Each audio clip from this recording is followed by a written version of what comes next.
400 से ज्यादा बच्चों ने नीट के पेपर पास किए मेडिकल के, सरकारी स्कूलों के। इतने बच्चे अब मेडिकल में इसमें जा रहे हैं, इतने बच्चे शानदार अंग्रेजी बोलने लगे हैं। 99% से ज्यादा नतीजा आया सरकारी स्कूलों का इस बार। दिल्ली के सरकारी स्कूलों, शानदार सरकारी स्कूल कर दिया। अगर सरकारी स्कूलों के अंदर मैं फ्री में शिक्षा दे रहा हूं तो आपसे पूछना चाहता हूं, गलत कर रहा हूं क्या मैं? बच्चों को अच्छी शिक्षा फ्री में मिलनी चाहिए कि नहीं मिलनी चाहिए? ये तो राष्ट्र निर्माण का काम है, ये तो अच्छा काम है। अगर हम अपने बच्चों को अच्छी शिक्षा दे रहा हूं, अगर मैंने अच्छी शिक्षा कर दी और फ्री में दे रहा हूं, बताओ क्या गलत काम कर रहा हूं? पहले दिल्ली के सरकारी अस्पतालों का बहुत बुरा हाल था, टूटे फूटे थे, दवाइयां नहीं मिलती थी, मशीनें खराब थी, एक्सरे की, MRI की मशीनें खराब पड़ी। मैंने सब ठीक कर दिया, सेंट्रली एयर कंडीशन बना दिए सारे सरकारी अस्पताल, मोहल्ला क्लिनिक खोल दिए, सारी दवाइयां फ्री मिलती हैं। दिल्ली में 2 करोड़ लोग रहते हैं, हमने पॉलिसी बना दी कि हर आदमी और हर औरत और हर बच्चे का इलाज मुफ्त होगा। चाहे 10 लाख रुपए का खर्चा है, चाहे 40 लाख रुपए का खर्चा है, चाहे 10 रुपए का खर्चा है, एक क्रोसिन से लेके और ट्रांसप्लांट तक सब कुछ मुफ्त है। चाहे अमीर हो चाहे गरीब हो, हम ये नहीं पूछते कि तुम अमीर हो BPL का कार्ड लाओ, हम ये नहीं पूछते। 2 करोड़ लोगों का इलाज अगर हमने मुफ्त कर दिया, बताइए मैंने क्या गलत किया? कहते हैं फ्री की रेवड़ी बांट रहा है केजरीवाल। होना चाहिए कि नहीं होना चाहिए? नहीं तो टैक्स किस चीज का देते हैं? अभी एक व्यापारी भाई ने बड़ा सही बोला कि व्यापारियों को क्या मिलता है, इतना टैक्स देते हैं, रिटायरमेंट होनी चाहिए। पर रिटायरमेंट तो छोड़ो, जब आप रिटायरमेंट नहीं होते तब आपको क्या मिलता है? हर साल टैक्स ही तो देते हो, टैक्स के बदले में मिलता क्या? गालियां मिलती हैं, कहते हैं चोर है व्यापारी, यही तो कहते हैं। अगर मैंने सबका इलाज मुफ्त कर दिया, सबकी शिक्षा मुफ्त कर दी, बताइए मैंने क्या गलत किया? कहते हैं केजरीवाल फ्री की रेवड़ी बांट रहा है। 300 यूनिट बिजली मुफ्त कर दी, पंजाब में 300 यूनिट, दिल्ली में 200 यूनिट। 200 यूनिट हर परिवार को मुफ्त बिजली मिलती है। 200 यूनिट हर परिवार को मुफ्त, लेकिन ऐसा नहीं है कि बिजली आती नहीं है, 24 घंटे बिजली आती है। पहले नहीं आती थी, अब 24 घंटे बिजली आती है, मुफ्त बिजली आती है। कहते हैं घाटे में चले जाएगा बजट। पंजाब में अभी नई नई सरकार बनी है, फर्स्ट क्वार्टर 1 अप्रैल मई जून, 1 अप्रैल से 30 जून तक का जो बजट है पंजाब सरकार का, पिछले साल 15,000 करोड़ का रेवेन्यू आया था, हमारी सरकार बनते ही 21,000 करोड़ का रेवेन्यू आ गया। फ्री बिजली देने का खर्चा निकल गया हमारा। ईमानदार लोग हैं, ईमानदारी से सरकार चलाते हैं। जब ईमानदारी से सरकार चलाते हैं तो जनता भी टैक्स देती है, खर्चा निकल गया। दिल्ली का बजट CAG की रिपोर्ट में लिखा है, दिल्ली का बजट अकेला पूरे देश में दिल्ली का बजट है जो कि नफे में चल रहा है, घाटे में नहीं चल रहा। गुजरात सरकार के ऊपर 3.5 लाख करोड़ का 3.5 लाख करोड़ का कर्जा है, दिल्ली सरकार के ऊपर कोई कर्जा नहीं है, सारा कर्जा खत्म। सारी चीजें फ्री दे रहा हूं खूब। इन लोगों ने अपने दोस्तों के 11 लाख करोड़ रुपए माफ कर दिए। मैं आपसे पूछना चाहता हूं, वो ठीक है कि बच्चों को फ्री एजुकेशन देना ठीक है? मैं अब इस पे आता हूं। कई लोगों ने बड़ी अच्छी अच्छी बातें कही। एक कहा कि ट्रिब्यूनल नहीं बनाया इन्होंने। बहुत सारी बातें ये है,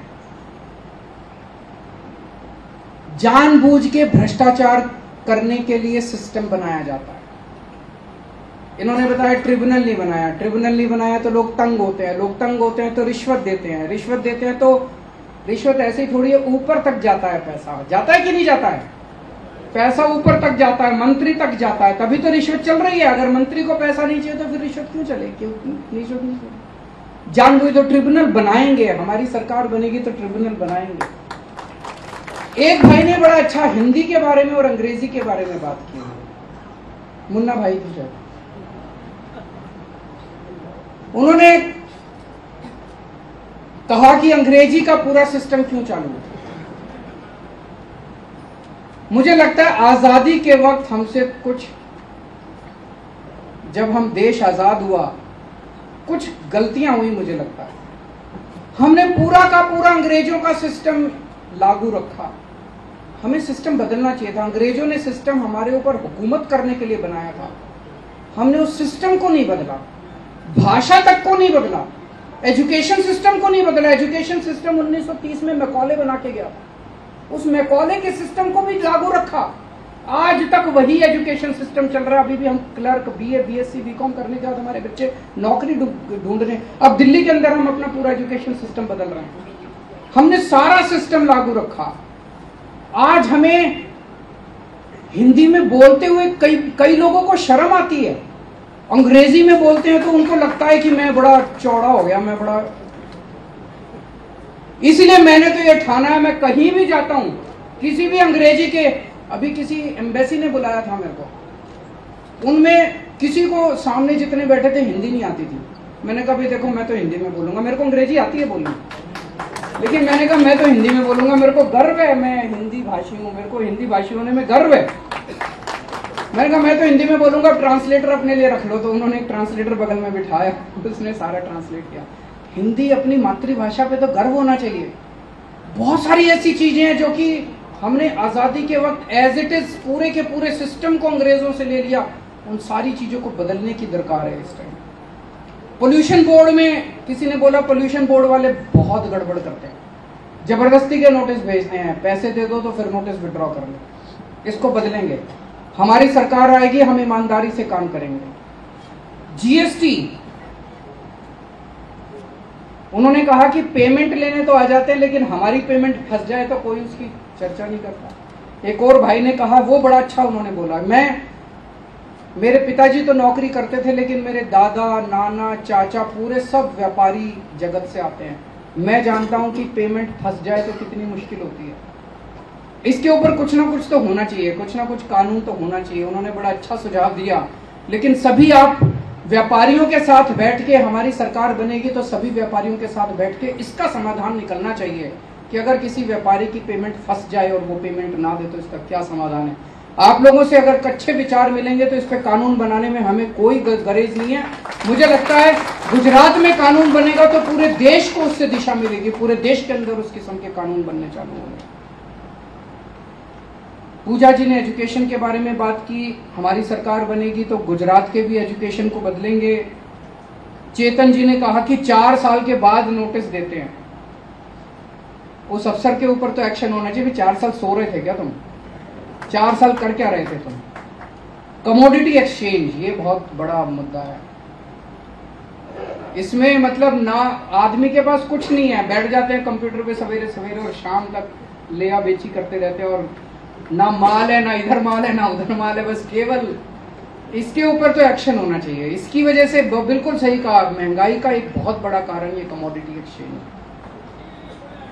है। जी हाँ जी,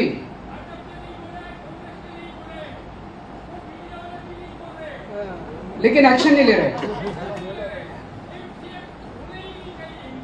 बिल्कुल बिल्कुल मैं सहमत हूं आपसे। जीआईडीसी एक्टिव नहीं है, जीआईडीसी को एक्टिव किया जाएगा।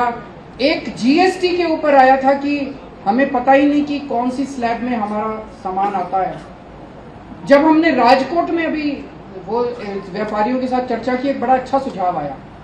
उन्होंने कहा कि अगर हम अपने जीएसटी के डिपार्टमेंट में कुछ लोगों को बिठा दें और जो जो लोगों की समस्याएं हों अगर वो वहां पे आके और उनसे पूछें तो उनसे काफी समाधान मिल जाएगा।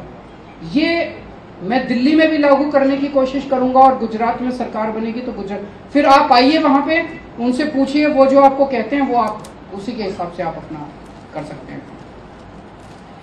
आज मैं व्यापारियों के बीच में 5 किस्म की गारंटी देके जा रहा हूं व्यापारियों को। मैंने एक ये नया शब्द दे भारत की राजनीति में शुरू किया, गारंटी, क्योंकि ये कभी कोई कहता है घोषणा पत्र, कोई कहता है मैनिफेस्टो, और फिर चुनाव के बाद कहते हैं कौन सा घोषणा पत्र कौन सा मैनिफेस्टो, हमने तो जुमला किया। तो हमने कहा गारंटी, केजरीवाल की गारंटी, जैसे होता था ना फेविकोल का जोड़ है ये टूटेगा नहीं, केजरीवाल की गारंटी है ये कभी टूटेगी नहीं।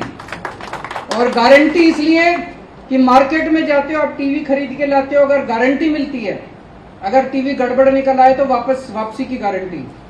हम भी गारंटी दे रहे हैं कि अगर हम अपनी बातें पूरी ना करें, अगली बार धक्के मार के हमें बाहर निकाल देना, अगली बार वोट मत देना, वोट मांगने नहीं आएंगे अगली बार। पहली गारंटी, ये डर का माहौल खत्म करेंगे। आप जिस मर्जी पार्टी से हो, जिस पार्टी से हो, जहां जाना चाहो, कल केजरीवाल की मीटिंग में जाना चाहो, पाटिल साहब की मीटिंग में जाना चाहो, किसी की मीटिंग में जाना चाहो, आप फ्री हो जाने के लिए। यार ये डर का माहौल खत्म करेंगे, निडरता के साथ आप अपना काम कीजिए। दूसरी गारंटी, व्यापारियों को इज्जत देंगे।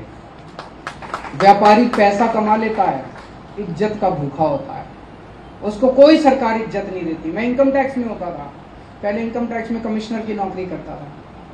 एक माहौल पूरे देश में ऐसे बना दिया गया है कि व्यापारी तो चोरी करता है, व्यापारी सबसे ज्यादा मेहनत करता है, 24 घंटे मेहनत करता है, खून पसीना बहाता है, उसके बाद टैक्स देता है, उसके बाद दान पुण्य करता है, उसके बाद व्यापारी सबसे ज्यादा मेहनत करता है। व्यापारी को इज्जत देंगे, उद्योगपतियों को इज्जत देंगे।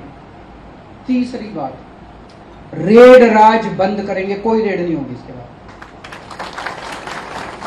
ये मैं दिल्ली के अपने एक्सपीरियंस से बता रहा हूं। जब हमने दिल्ली में नई नई सरकार बनाई, हमने कहा कोई रेड नहीं होगी। कई सारे हमारे अफसर आए, सर ये ऐसे तो ये व्यापारी चोरी करना चालू कर देंगे। मैंने कहा भरोसा रखो, व्यापारियों पे भरोसा रखो, सब देंगे पैसा। आप यकीन नहीं करोगे, जब हमारी सरकार बनी थी 30,000 करोड़ का दिल्ली का टोटल रेवेन्यू था। आज 7 साल में 75,000 करोड़ रेवेन्यू हो गया। हमने कोई रेड नहीं मारी, व्यापारी खुद ब खुद दे रहे हैं। कि देख रहे हैं व्यापारी कि केजरीवाल स्कूल भी ठीक कर रहा है, अस्पताल भी ठीक कर रहा है, बिजली भी दे रहा है, पानी भी दे रहा है, हमारे भले का काम कर रहा है। व्यापारी खुद ब खुद देना चाहता है। वो कहता है यार तुम अपने दफ्तर में बैठो, मेरे को तंग मत करो। बस एक ही शर्त होती है व्यापारी की, मेरे को तंग मत करो। रेड राज बंद करेंगे, भ्रष्टाचार बंद करेंगे। और दिल्ली में हमने एक नई किस्म की पूरी दुनिया में, वो पूरे दुनिया में केवल दिल्ली में है, हमने शुरू की है door step delivery of services. इसका मतलब है जैसे आप पिज्जा ऑर्डर करते हो, कैसे करते हो? एक फोन नंबर होता है, उस पर आप फोन करते हो, बोलते हो मेरे को फलाना फलाना पिज्जा चाहिए, आधे घंटे के अंदर आपका पिज्जा आपके घर में आ जाता है। ऐसे ही अब दिल्ली सरकार के अंदर अगर आपको कोई काम कराना हो तो आपको दिल्ली सरकार के दफ्तर में जाने की जरूरत नहीं है। आपको एक फोन नंबर दे दिया हम लोगों ने, दिल्ली के लोगों को हमने फोन नंबर दे दिया, 1076 है, शायद 1076 है। दिल्ली में जाओ तो वहां काम करता है, यहाँ पे काम नहीं करेगा। उस नंबर पे आप फोन करो, आप बोलो मुझे बिजली का नया कनेक्शन चाहिए, मुझे पानी का नया कनेक्शन चाहिए, मुझे लाइसेंस बनवाना है, मुझे राशन कार्ड बनवाना है, मुझे फलाना फलाना जीएसटी नंबर। आपको जो भी काम है आप उस नंबर पे बताइए, उधर से आवाज आएगी कि आपके घर हम कितने बजे आए आपका काम करने के लिए। दिल्ली सरकार से एक ऑफिसर उतने ही बजे आपके घर आता है, एक छोटी सी फोटोकॉपी मशीन लेके आता है, आपसे जो डॉक्यूमेंट्स है उसकी फोटोकॉपी करा के और ले जाता है। आपका काम 1 हफ्ते या 10 दिन के अंदर आपका कागज बाई पोस्ट आपके घर आ जाता है। कोई चक्कर काटने की जरूरत नहीं, कुछ नहीं। ये क्यों हुआ? ये इसलिए हुआ क्योंकि हमारी सरकार ईमानदार है। अगर हम बेईमान होते, अगर दिल्ली का मुख्यमंत्री बेईमान होता तो क्या करता? जीएसटी वालों को कहता है महीने के अंत में मेरे को इतना पैसा चाहिए, फिर वो कहते सर ये थोड़ा सा एक अप्रूवल और एक एनओसी और लगा देते हैं इसमें, तो वहां पे पैसा इकट्ठा होना चाहिए। फिर हम डोर स्टेप डिलीवरी नहीं करते। डोर स्टेप डिलीवरी केवल ईमानदार सरकार कर सकती है। आज केवल दिल्ली के अंदर है, पंजाब में भी लागू करने जा रहे हैं, तो गुजरात में भी लागू करेंगे। चौथी चीज, पहले वैट होता था, उसके बहुत सारे मुकदमे आज भी चल रहे हैं, पुराने मुकदमे चल रहे हैं कि नहीं चल रहे हैं? दुखी है लोग उससे, तो वैट एमनेस्टी स्कीम लाई जाएगी, पुराने सारे मुकदमे खत्म किए जाएंगे, आपको एक मौका दिया जाएगा और वैट एमनेस्टी स्कीम लाई जाएगी। और जितने पेंडिंग वैट के रिफंड हैं वो 6 महीने के अंदर सारे वैट के रिफंड आप लोगों को दे दिए जाएंगे।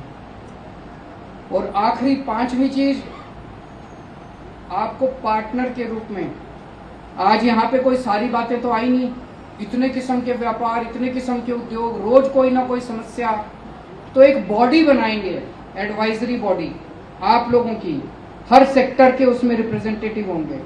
आप लोग उसमें हमें बताएंगे सरकार को कि ये काम कीजिए, और वही काम सरकार करेगी। सरकार पे आपका डिसीजन बाइंडिंग होगा, आपको पार्टनर के रूप में ट्रीट किया जाएगा। तो ये 5 गारंटी मैं आज आपको देके जा रहा हूं। और फिर से मैं गुजरात के विकास में आप लोगों को पार्टनर बनाने के लिए आया हूं। आज आप लोग आए, इतनी बड़ी संख्या में आए, सभी डर और धमकियों को सहन करके आए, इसके लिए मैं आपका बहुत बहुत शुक्रगुजार हूँ. बहुत बहुत शुक्रिया. एबीपी माझा, उघडा डोळे बघा नीट.